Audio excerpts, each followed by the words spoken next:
Hello, everyone, and welcome to the Wave Around. This is the podcast that is here to catch you up on any NASCAR related news. And let's get right into it. Let's go ahead and recap Kansas this week. What an absolutely awesome weekend. It was a scorcher. I was there in person.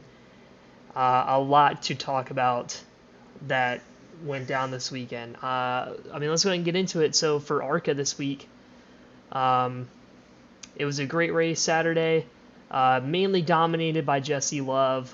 Just absolutely, I just don't think anyone was going to beat him. Dean Thompson made it very close there at the end of the race, but just, what a performance by Jesse Love. Just flat out domination. Especially with ARCA now, there's only a few cars. Really, I think in ARCA, you have to be driving a Toyota to even be remotely close. And that was the difference because you look at Jesse Love dominated, and the points leader Frankie Muniz.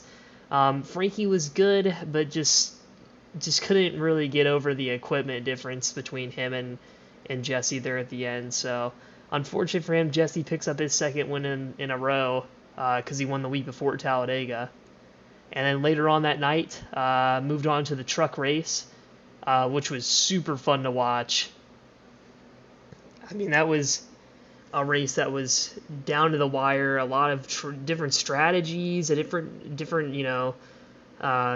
trucks being dominant at one point. It looked like Kyle Busch was going to be unstoppable there after the first stage.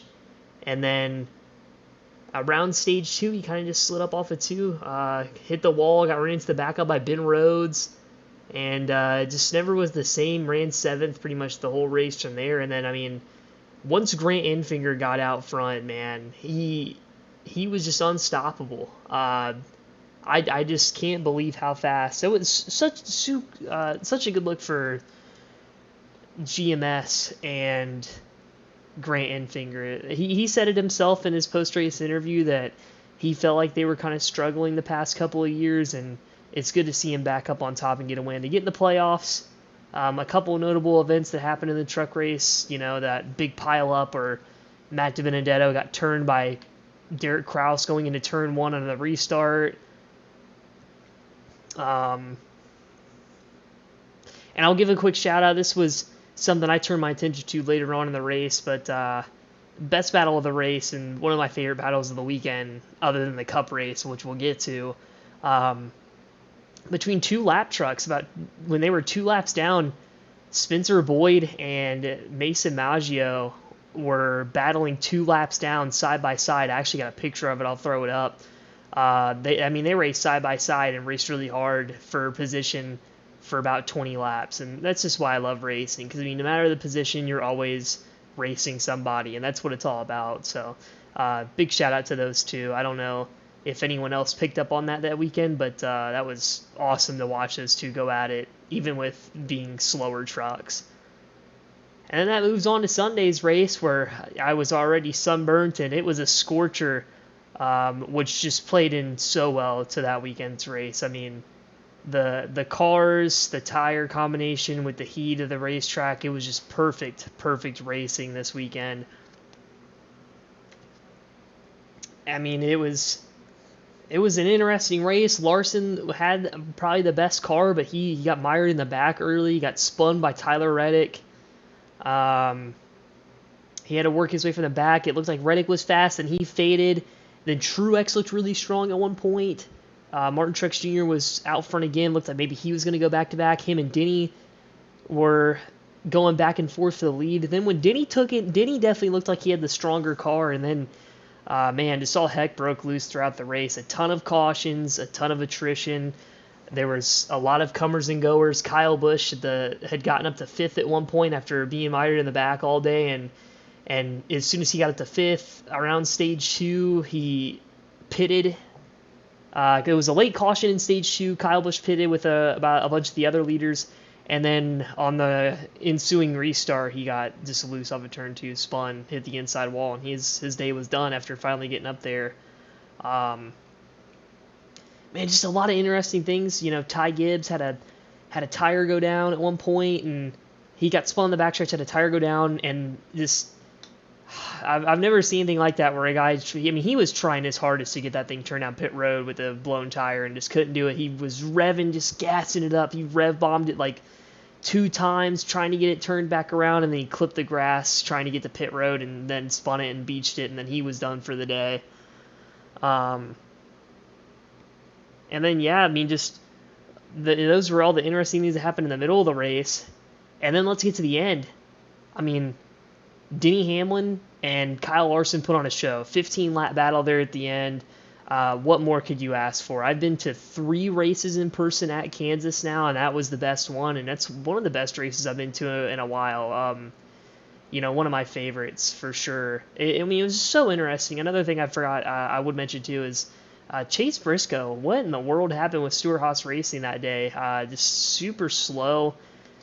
Not just very unlike Stewart-Haas Racing. He just did not look fast at all. Struggled all day. And then finally, the thing that everyone's been talking about this week, the fight on pit road between Noah Gragson and Ross Chastain. I mean, what more can you ask for a weekend, to top off with a fight? I mean, it was a crazy event. Noah goes down there. I mean, it was just awesome because, the contact between Denny Hamlin and Kyle Larson had everyone already booing Hamlin, and everyone was just reacting to Hamlin on the front straightaway, just booing him.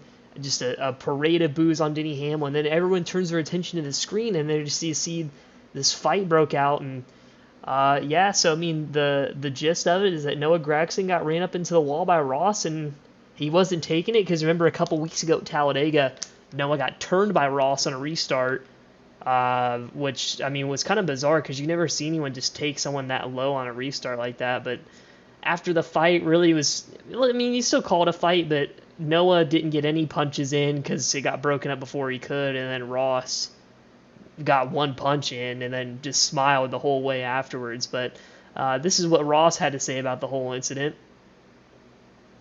I got tied off of 4 for sure, and Noah and I have a very similar attitude on the racetrack, and we train together, we prepare together, we know each other's every little bit about each other. So I definitely crowded him up off of 4, and he took a swipe at us in 3, and then came down, grabbed a hold of me, and a very big man once told me we have a no-push policy here at Trackhouse. So hats off to everybody at Advent Health for come here in Advent Health 400 and fight for a top 5. There was times in the race where we did not have the grip and the balance in the car to do that. A couple good restarts at the end, and perfect match set of tires by Phil Surgeon. It's a heck of a fight from this group.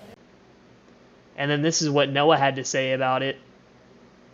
Yeah, I mean, he just fenced us off of 4, 60 laps to go in the race. I don't get it. I mean, just completely used us up and fenced the shit out of us. So, I'm not going to tear the Trackhouse guys' stuff up. I respect their hard work and everything, but, nobody confronts a guy. And I went down there and grabbed him and showed my displeasure. So, I'm sick and tired of it.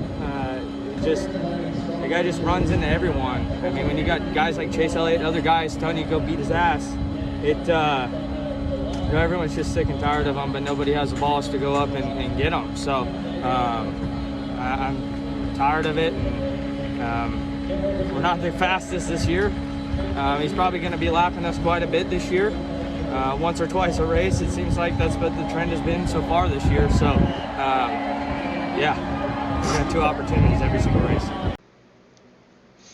I mean, there's a lot of interesting takeaways. I mean, when, like what Noah said is that, Chase Elliott came up to him afterwards and told him that somebody was going to have to do it. So it's going to be interesting, an interesting saga for the rest of the year, I think, because Ross already has gotten himself in trouble the past 2 weeks, ran over Brendan Poole at Dover, and now he's run over Noah Gragson twice. It's 3 weeks in a row, actually, all the way from Dega to now, Ross has run over people. So if he does it again at Darlington, he makes it a month worth of races where he's run someone over.